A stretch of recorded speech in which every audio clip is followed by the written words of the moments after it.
Sahana Bhavatu Sahanau Bhunattu Saha Viryam Karavavahai Tejasvinavadhitamastu Mavit Vishavahai. Om Shanti Shanti Shanti.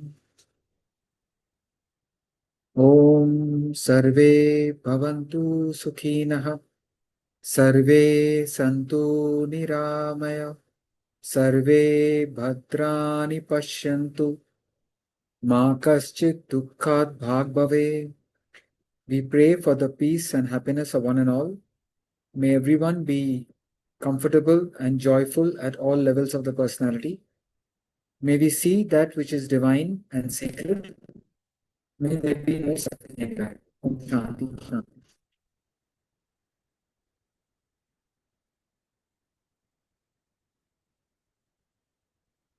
There are no questions. We'll share the text.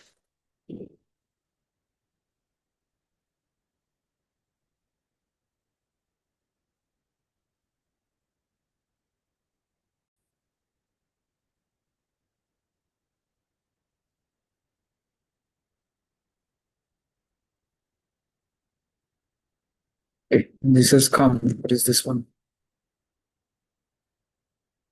Okay, 155. Have we done it?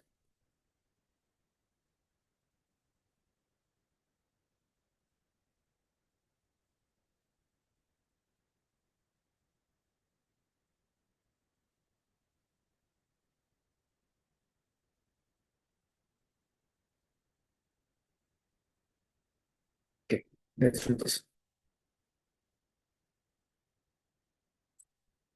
Ludicrous fright, a penniless lad.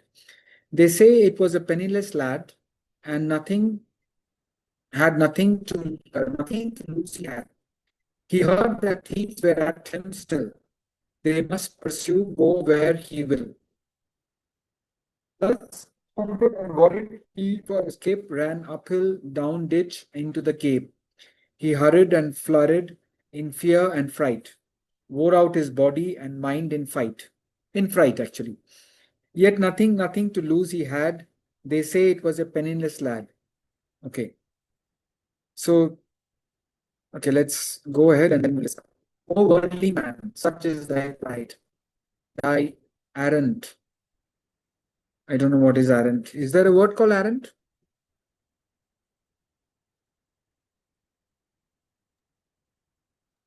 But the spelling is different. This is different. So maybe A-N-T. Errant. A-R-R-A-N-T. Used to emphasize how bad somebody is. Maybe there is a word. Sometimes there are spelling mistakes. Thy errant, how bad, how ignorance and how frightened you are. Oh, scared fellow, just know thyself. Away with the dread of thieves and theft. Up, awake, see what you are. There is nothing to lose or fear for. No harm to thee can ever accrue. Thy thought alone doth thee pursue. Afraid of what? Of God, nonsense. Of man, cowardice.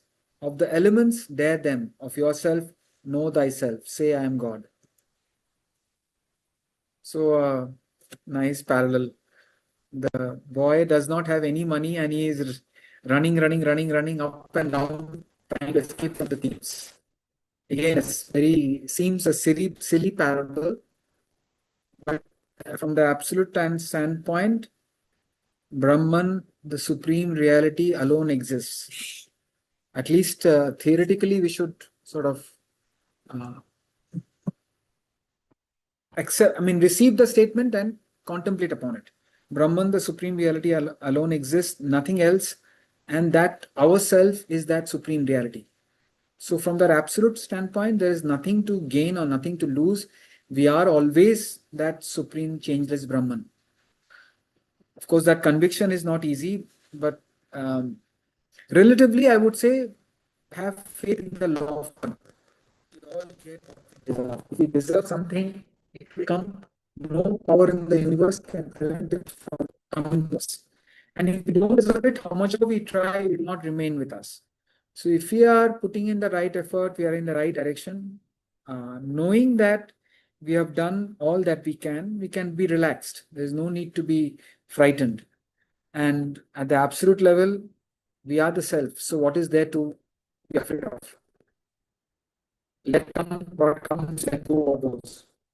There is nothing for you to lose.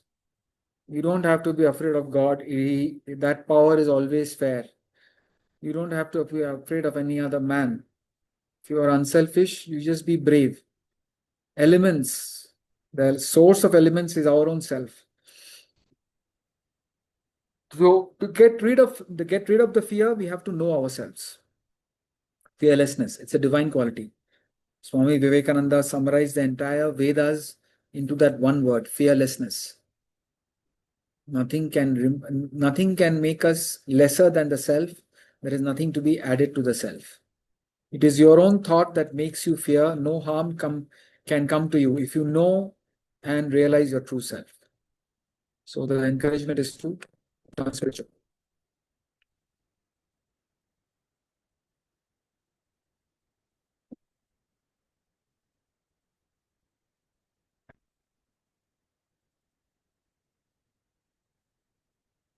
Four, six.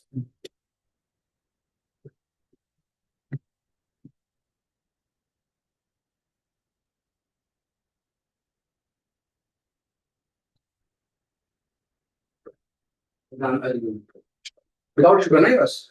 Yeah, thank you. No sugar.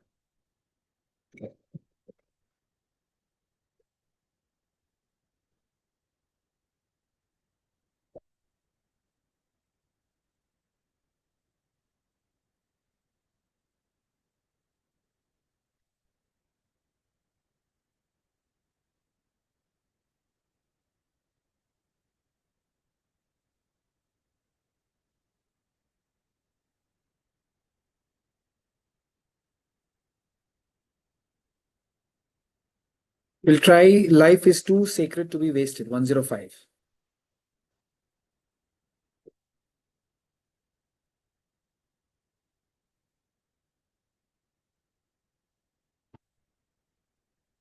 Man was collecting heaps of money in box. A monk passed by.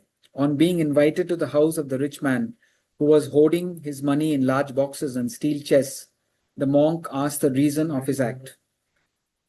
The wealthy man said, "Sir, what do you care? You are fed by the public.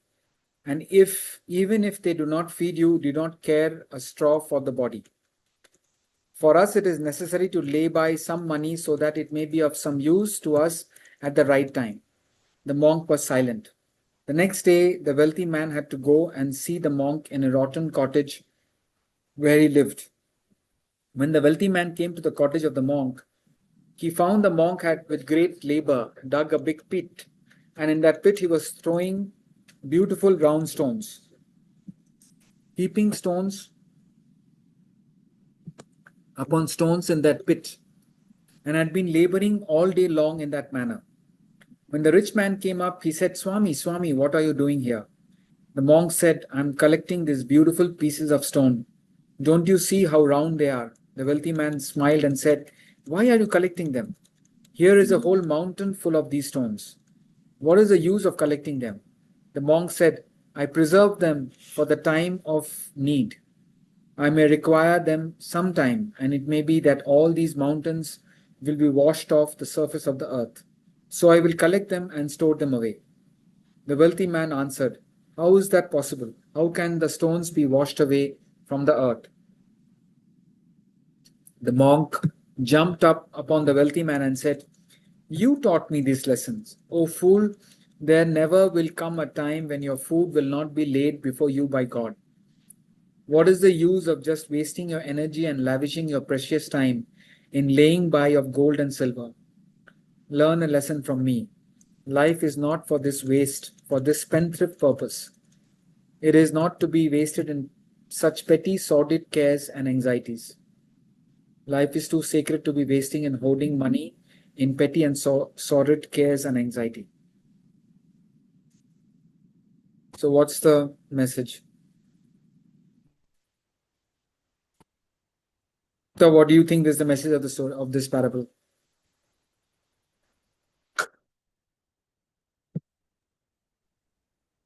So, sir, I feel life is meant to realize, for me at the moment, my potential. And concentrate my energies and direct them in any activity. Right. Ultimate aim being transcendental, but I don't know transcendental as yet. All I can do is gather my energies at the moment. Fair enough. No, what you're saying is your idea of what you have to do with your life. But what is the message from this parable, Meher?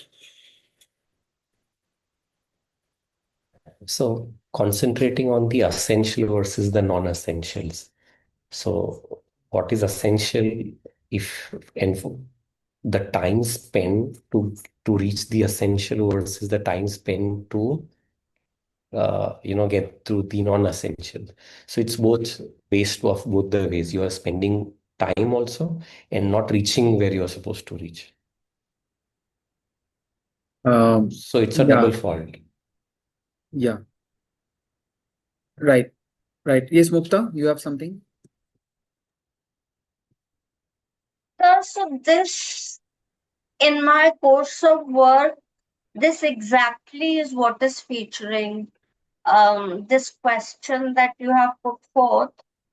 And the argument that the majority of the people in my work area have is that increase in prosperity implies increase in your refinement of your energies and higher energies, going towards love on a scale of frequency, which is always better. And given the normal run of life, they say earn money because in the process you are refining yourself.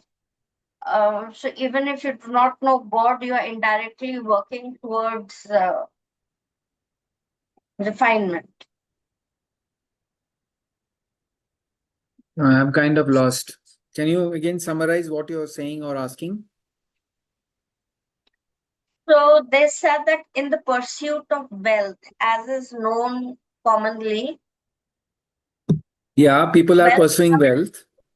Yeah, so You're saying people in the pursuit of wealth, gain people will wealth refine when they themselves. purify themselves, when their energies are at a higher level, closer to love, kindness, and acceptance. Right. So See, in yeah. a way, they are right. The world and its system is right. It is only refining you. Right. See, not everyone who is running after money is functioning in a spirit of love and kindness. Not everyone who is running after money is refining themselves. Running after money, only good thing that is happening is the person is not tamasic. What here he's trying to say is people are so worried, so afraid that if they don't work and earn money, they will not be able to survive. The basic necessities of life will not be able to, they will not be able to meet the basic necessities of life. So what Swami Ramatirtha is saying is that there will never be a time when you have to worry about your survival. So it's about what is the mind preoccupied with. The mind is preoccupied with just I have to make a living, or the mind is preoccupied with some higher goal. So as you said, that your goal is to use your potential to do whatever work you are. That's fair enough. We have to use our own potential. We want to maximize our potential, use the potential to our optimum capacity. But while doing that, we should add this one thought, because we are studying the scriptures, we should add this one thought. Let me try and become a better human being. Let me try and be more unselfish in and through whatever I am doing. Imbibe that. One is the attitude that I must improve myself, I must develop myself all the way to self-realization. If you're not able to conceive it, it's fine. Just keep improving yourself. Instill a spirit of service and sacrifice. So when we are genuinely working for the higher, all the lower things will automatically be taken care of. He's saying even an insect in the gutter is taken care of. Why will a human being not be taken care of? One inspiring line is that how a monk considers his body. He says he doesn't care for his body. Means he understands the role of the body. We need the body for our actions, but we need not be attached to the body. I am not the body. I just need to, I need to keep the body fit, healthy, give it the right type of food, but there need not be an exaggerated attachment for the body. Keep the body fit for the to fulfill your purpose of life. It's just an instrument. So it says, there never will come a time. So this must give us a little bit more courage and confidence. There never, oh fool, if we think that we'll never get food to eat, it's a big fool we are. There never will come a time when your food will not be laid before you by God. What is the use of just wasting your energy, lavishing your precious time in running after acquisition and enjoyment? Acquisition and enjoyment should be incidental. It should not become the main purpose of life. The main purpose of life is to serve, use your talent to serve, and find the ultimate truth. That is what human birth is meant for. Everything else compared to that is almost like a waste of time. Any questions? This was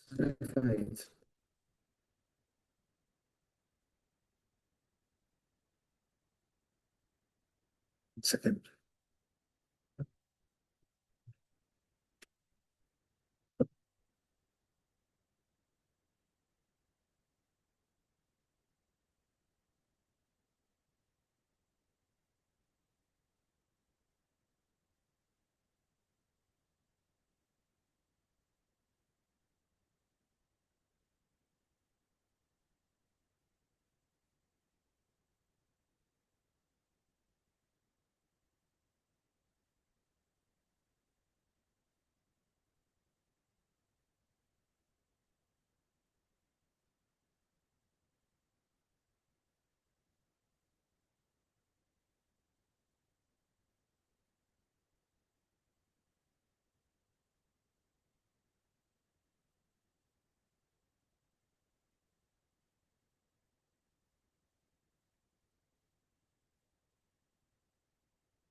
Standing by truth. Let's do 160.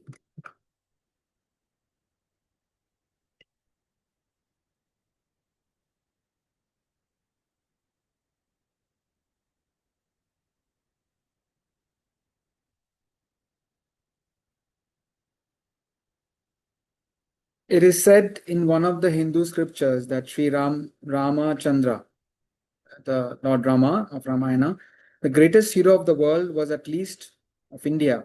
When he went out to search out truth, to discover or regain truth, all nature offered him or her services. It is said the monkeys formed his army and squirrels helped him building a bridge over the gulf. It is said even geese came up on his side to assist him in overcoming his woes.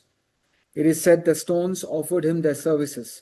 The stones forgot their nature. The stones, when thrown into the water, instead of sinking, said, "We shall float in order the cause of truth be advanced." It is said the air, the atmosphere was on his side. Fire helped him. Winds and storms were on his side. There is a saying in the English language, wind and the wave are always for the brave. Nature stands up on your side when you persist, when you overcome the primitive seeming difficulties. If you overcome the struggles or temptations in the beginning, the whole of nature must serve you. Persist in standing by the truth, and you will find that you live in no ordinary world. The world will be a world of miracles for you. You will be the master of the universe, the husband of the whole world, if you persist by the truth. So, in the symbolism of the Hindu gods and rituals, in the portion of Ramayana, it says, when in when a human being puts in concerted effort with consistency of purpose, where there is dedicated effort and consistency of purpose, the entire nature supports us. So here he says even the elements will come and support us. And that's beautifully depicted in Ramayana. Rama put in superhuman efforts to rescue Sita. Monkeys came and helped, the birds came and helped, squirrels came and helped. So it shows that we attract through our own effort, we can attract the through our own effort, we can attract the nature's support. So he says, all nature stands up on your side when you persist. Suraj. All nature stands up on your side when you persist. All the difficulties are seeming difficulties. We have to basically outlive them. Be patient and outlive them. If you overcome the struggles or temptations in the beginning, the whole of nature must serve you. Persist in standing by the truth, and you will find that you live in no ordinary world. The world will become a world of miracles. As in the 23rd verse of chapter 13, he says, even if you're doing something adharmic, like a terrorist activities, it's the same Atman which is enlivening your activities. But as we become more unselfish, drop our self-centeredness and ego, first the divine permits our activity, then he supports it, then you truly begin to enjoy what you're doing. Finally, you become the self. Karta, Bhokta, Maheshwara. Increasing, increasing degrees, the support comes. Negative activities, the Atman is almost a witness. As we drop our selfishness and ego and become more unselfish, first it permits it, then you suddenly find support coming from different places. You attract support by your own selflessness, lack of ego. And then you really begin to enjoy your happiness. Happiness is from within. I'll just show that verse to you.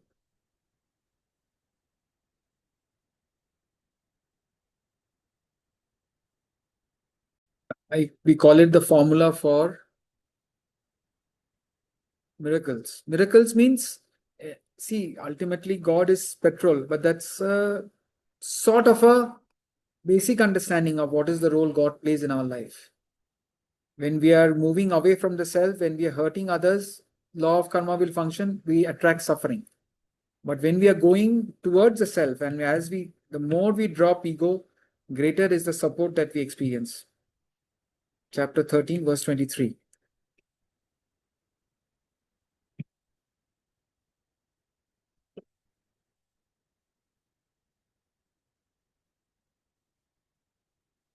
Initially, negative activities, the Atman is just a witness. The moment you stop negative activities and just function with dharma, it permits, as it were, it allows the action. Further, as you drop your ego and your desires and become more selfless, it becomes supporter. Unexpected help comes. Then bhokta, you become a real enjoyer. Whatever you do, you really enjoy it. The great Lord, Maheshwara, as the seeker approaches the self, he becomes a monarch of all his service. He becomes very, very commanding. Finally, you become the self, the supreme self, Paramatma. So how do you attract the support? By continuing to take actions against these obstacles. These obstacles are only there to tease us. 94.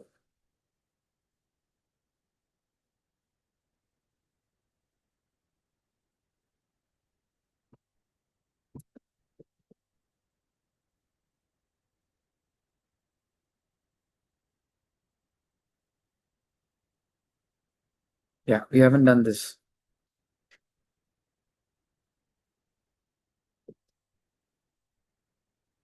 A clever poet wrote in Perversity. Professor Azad, in his book Tazkire Abhiyat has described a strange event. One day in Lucknow, a poet was entertaining the Nawab and his courtiers with his poems and lines. When the Nawab reached his harem late in the night, his begums inquired the reason of his being late. He replied that he was enjoying the poems and the witty humor of a poet. The begums also expressed the desire to be entertained by him. The very next day, the poet was called in, and the begums of harem, who heard him from behind the parda, very much enjoyed his humor. They requested the Nawab to please allot him a room to stay in the palace. The Nawab was hesitating in allowing him to stay inside the palace for fear of his seeing the ladies in the harem. The poet could see through the hesitation of the Nawab. He accordingly said, "I am quite all right, but unfortunately I am totally blind and cannot see." So he pretended to be blind.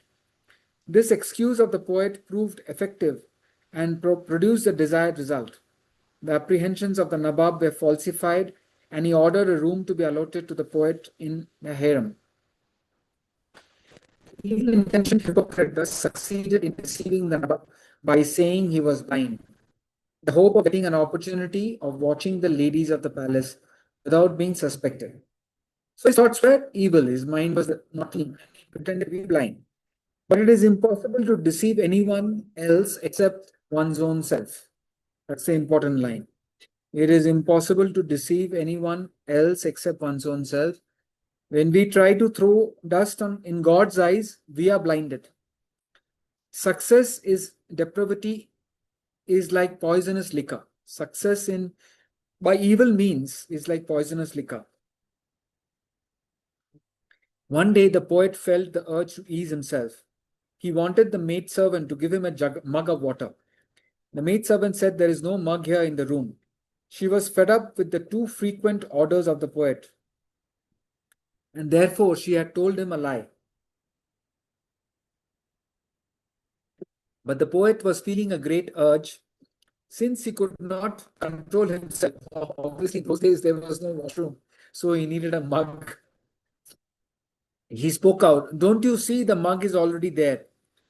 Truth cannot be suppressed." That's what we have to make a note of. Truth cannot be suppressed. It must come out one day. On hearing this, the maidservant ran to the begums and said, "The devil has eyes, he can see. He is a liar and not blind." He was then immediately turned out of the palace. As it happened, he became blind the next day. He fell and he hit a stone on his forehead, and he became blind. This even teaches us a very good lesson. As you think, so you will have to. You pretend to be blind, you become blind. A poet says, if you think of a flower, your mind takes the shape of a flower. If you think of a restless nightingale, you are a nightingale for the moment. If you think of sorrow, you will be sure become sorrowful.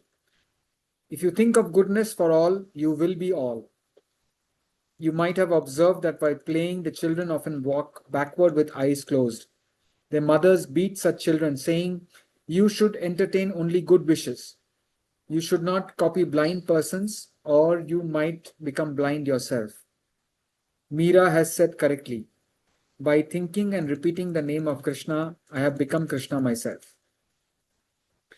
Now you have marked out that by acting as a blind man, the poet became blind. By contemplating on being a minister, the poor student achieved prime ministership. And by thinking of becoming the Lord Mayor, Whittington became the Lord Mayor of London. So too, in order to help yourself to discharge your duty in your own interest, you must first develop purity of thought, high hopes, good conduct, holy mind, large-heartedness, perseverance, firm faith in yourself, so that you may accomplish everything. So there is a lot to learn here. First of all, if we try to do anything evil, it comes back to us. That poet, he pretended to be blind. Eventually, truth cannot be suppressed. It comes up. He was thrown out of the palace. He became blind. We try to throw dust in God's eyes, we alone become blind. Now, the other very, very important things to make a note is, in terms of as you think, so you become.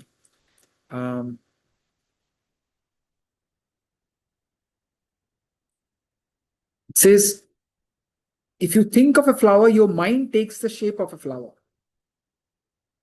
The thoughts are super powerful. Yeah, Saturday, there is a place called Kasar Devi. It's about a 3 hour drive from here. Apparently, I had to go for all this. Apparently, there are two places in the world in the same geomagnetic belt.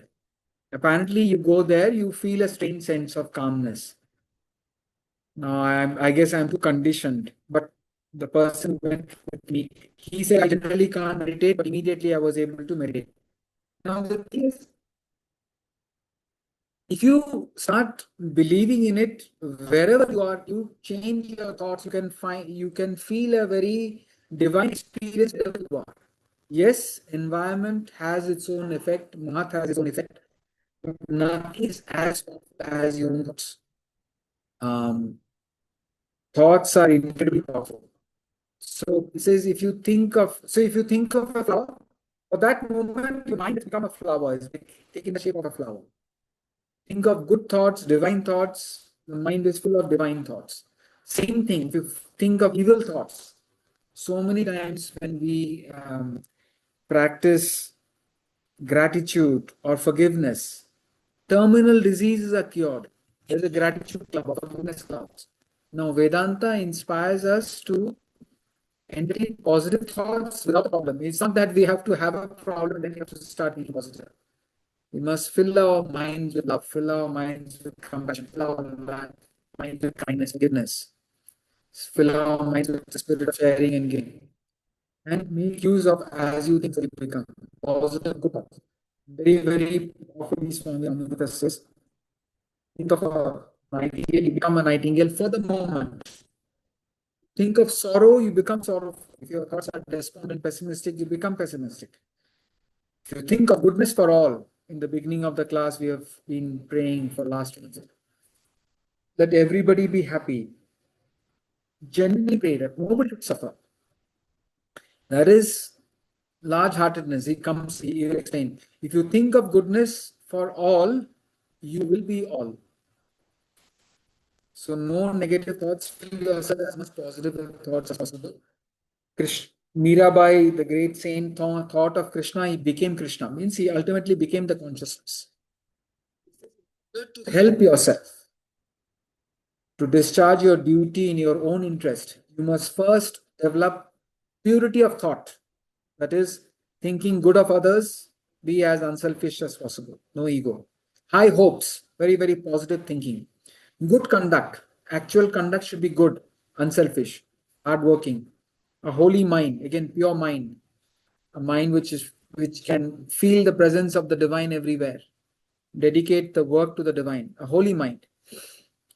Opposite of holy mind is a worldly mind. It's all the time thinking of something worldly, name, fame, power, position, etc. The other is he sees the presence of the divine everywhere. Whatever he does it in a spirit of sacredness.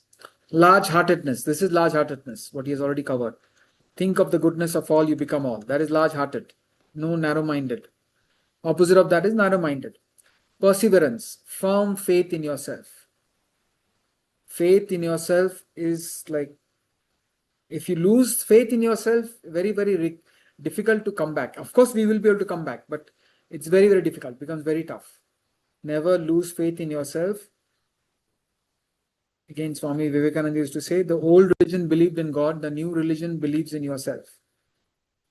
So, we got to have faith in ourselves and use our capabilities, capacities to engage in whatever we are supposed to do. The more we engage in proper actions, good conduct, good hopes, the inner confidence will come up. And of course, with the guidance of the scriptures, we will be able to ultimately get to that absolute truth, our divine self, which is the purpose of every action and exertion. Right. Any questions? Okay. We'll end with the prayer. So, Yes, Mukta. Bhagavad Gita, which chapter did you read? Verse 23 of? Chapter 13. Okay, thank you. It's one of the very, very important and famous verses. We'll end with the prayer. Om Purnamada Purnamidam Purnat Purnamudachyate Purnasya Purnamadaya Purnamevavashishyate. Om Shanti Shanti Shanti. Next Satyam week. sir, thank you.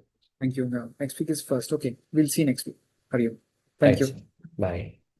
Bye.